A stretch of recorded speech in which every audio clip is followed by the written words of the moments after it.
तो भैया भूल भुलैया 3 का ट्रेलर आ चुका है और ये ट्रेलर 3 मिनट 50 सेकंड का है और इतना लंबा ट्रेलर होने के बावजूद मूवी का स्टोरी लाइन को नहीं एक्सपोज करा है, जो कि बहुत ही कमाल की बात है।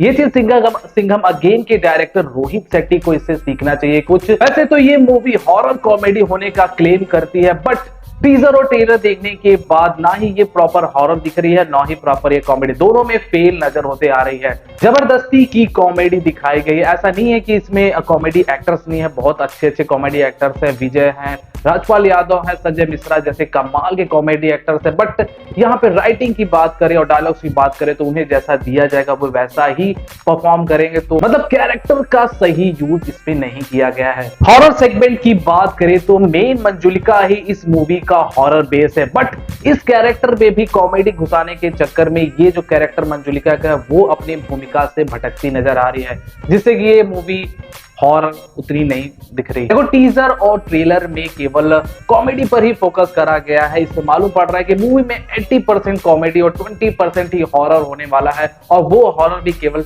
छोटे बच्चे को ही डरा पाएगी। मूवी का ट्रेलर देखने से साफ मालूम पड़ रहा है कि मूवी में सस्पेंस, थ्रिलर, ट्विस्ट टर्न्स भर भर के होने वाले हैं। और सबसे इंटरेस्टिंग पार्ट माधुरी दीक्षित का इसमें लग रहा है, और लोगों के अंदर ये क्वेश्चन भी खड़ा कर रहा है और साथ में एक्साइटेड भी कर रहा है कि आखिर विद्या बालन और इनमें से असली मंजुलिका कौन है, और वे आपस में क्यों फाइट कर रही हैं, फिर वे आपस में साथ में क्यों जा रही है। इन दोनों की जो केमिस्ट्री है बहुत कमाल की दिख रही है, और ये ही चीज लोगों को थिएटर जाने के लिए मजबूर करेगी। और इन दोनों मंजुलिका की जो फाइटिंग सीन है वो थोड़ा सा देखा देखा सा लग रहा है, बट वो सीन भी उतना डरावनी नहीं लग रहा है। हाँ, इंटरेस्टिंग वो पार्ट लग रहा है कि आखिर वे फाइट क्यों कर रहे हैं, तो ये चीज देखने में अच्छा लग रहा है। जो प्रेजेंटेशन जैसे किया गया वो भी कमाल का दिख रहा है। अब परफॉर्मेंस की बात कर लेते हैं तो कार्तिक आर्यन जैसे भूल भुलैया 2 में थे, सेम वैसे ही इसमें नजर आ रहे हैं। कुछ खास अलग सा करते हुए नजर नहीं जा रहे, उनका जो पूरा रूप धारण भी किया गया है तो सेम एग्जैक्ट भूल भुलैया 2 की तरह ही किया गया है। तो और जैसे उनकी उसमें भी एवरेज एक्टिंग थी तो इसमें भी वैसी ही एक्टिंग मिलने वाली है।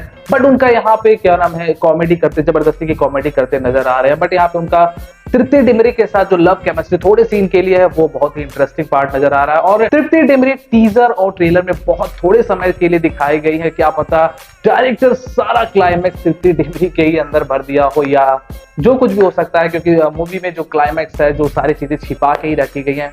तो इस मूवी का मेन कार्ड तृप्ति डिमरी भी हो सकती है, इसलिए उन्हें टीजर और ट्रेलर में छिपा के रखने की कोशिश की गई है। अब तो ये सारी चीजें मूवी देखने के बाद ही पता चलेंगी। विद्या बालन की परफॉर्मेंस की बात करें तो अगर इनके फर्स्ट पार्ट से कंपैरिजन किया जाए तो वो उसके 20% भी यहाँ नजर आते नहीं दिख रही है। जैसे वो मंजुलिका का रोल कर रही है, थोड़ा सा गंभीर होना चाहिए, बट यहाँ पे वो उस कैरेक्टर को बहुत ही फनी बना दे रही है। ऐसा लग रहा है पार्ट 1 के जो परफॉर्मेंस थी उस चीज को वो माइंड थॉट में रखी, उससे प्रेशराइज में आकर ये परफॉर्म कर रही है मंजुलिका का रोल, जिससे वे थोड़ा सा जो मेन रोल कैरेक्टर है उससे थोड़ा सा भटकती नजर आ रही है। बाकी उनकी परफॉर्मेंस भी अब मूवी देखने के बाद ही सारा पता चलेगा। बाकी ट्रेलर में जितना वो दिख रहा है तो वो मंजुलिका के कैरेक्टर को बहुत ही फनी बना दे रही है।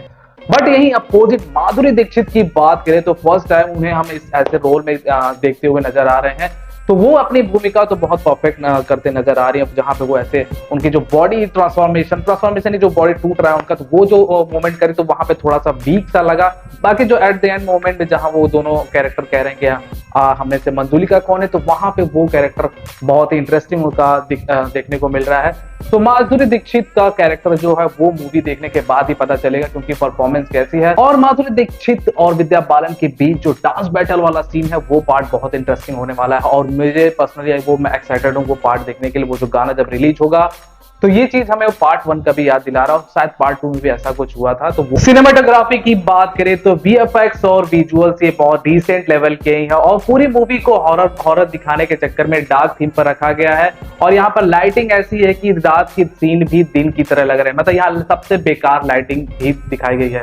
टीजर और ट्रेलर देखने से मालूम पड़ रहा है कि ये अपने पिछले पार्ट से ज्यादा एफर्ट और ज्यादा बजट लगा के बनी है, इसलिए ये मूवी बॉक्स ऑफिस पर नो डाउट अपने पिछले पार्ट से ज्यादा कमाल करने वाली है। बट यहाँ पे सिंघम अगेंस्ट उसका क्लैश है, तो कुछ कहा भी नहीं जा सकता। या तो ये मूवी पूरा फ्लॉप ही होगी या मूवी सिंघम अगेन को क्रॉस भी कर जाती है। अगर सिंघम अगेन को क्रॉस करती है तो भाई कार्तिक आर्यन के लिए कौन सा लेवल का ये पुरस्कार होगा वही जाने। बट यहाँ सिंघम अगेन और भूल भुलैया 3 दोनों का ट्रेलर आ चुका है, और दोनों का ट्रेलर देखने के बाद वैसे सिंघम अगेन का मुझे ट्रेलर बिल्कुल भी नहीं पसंद नहीं आया। सारे इतने कैरेक्टर्स डालने के बाद भी एक सिंपल सी रामायण की स्टोरी लाइन डाल दी गई। तो यहाँ पे सिंघम अगेन और भूल भुलैया 3 के ट्रेलर की बात करें तो मुझे भूल भुलैया 3 का ट्रेलर सिंघम अगेन से कुछ बेटर लगा, क्योंकि उसमें उतने कैरेक्टर डालने के बाद भी वो एफर्ट नहीं दे पाया। और भूल भुलैया 3 का इसका मतलब ये नहीं कि भूल भुलैया 3 का जो ये ट्रेलर है बहुत कमाल का है, नहीं, डिसेंट लेवल का है।